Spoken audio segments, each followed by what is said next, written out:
When we do this work very cleanly, it is quite amazing how many medical conditions clear up in the course of this without ever addressing the medical issues. Or sometimes it happens, we clean up a trauma, and now the homeopathy or the acupuncture that never worked before is now working. That's one aspect of the work I feel everybody should do. The second aspect is to look for unresolved conflicts that is different from trauma. For example, it is very common in a boy's life that there is some usually unconscious competition with dad about mom.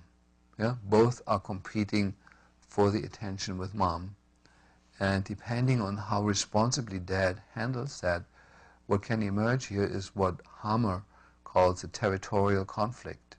Both exist in the same home, the boy and the father. Both need mom's love and attention. The father only to the degree that he is not healed himself in terms of his own.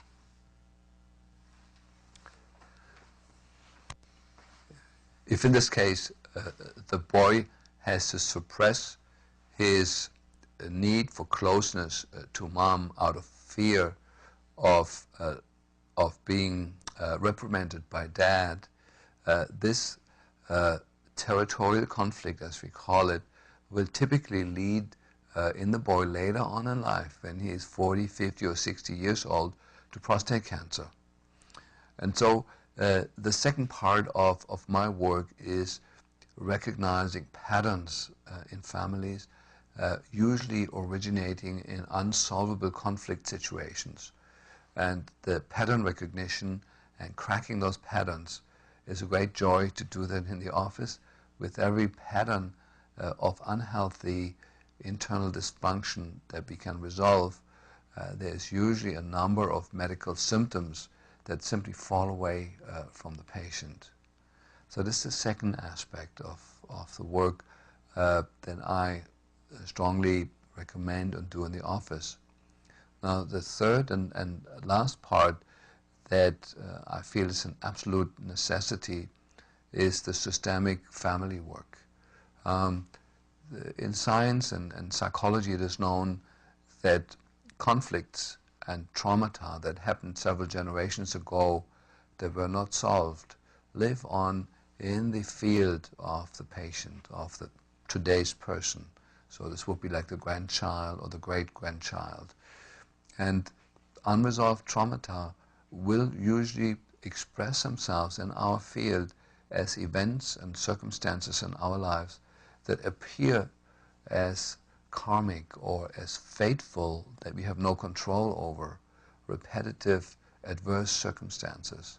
And yet, when in therapy we manage to go back several generations and bring some healing to the original trauma, suddenly the adverse circumstances in life disappear. And this is a great joy both for the therapist and for the client. And the work that we use for this is the family constellation work. This has been created by Bert Hellinger, who's a German psychoanalyst, poet, and healer. It is very, very powerful and very simple healing work. A little bit about the tools that I recommend to use. So, number one, for the trauma therapy, I developed a technique that is generally referred to as mental field therapy. The origin, the source of this are many other types of treatment.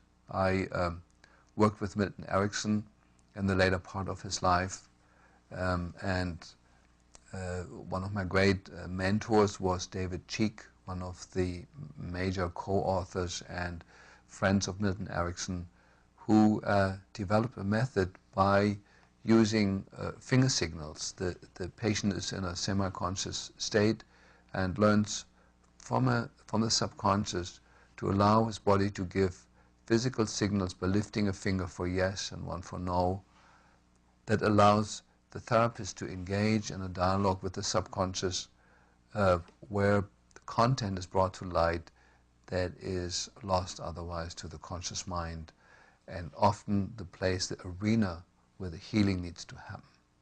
I translated that technique into a muscle testing kinesiology-based technique that again had many influences. One of my major teachers in that work was Scott Walker, a chiropractor, but there was also John Diamond, a psychiatrist, and many of the teachers within chiropractic have been wonderful mentors for me in that field.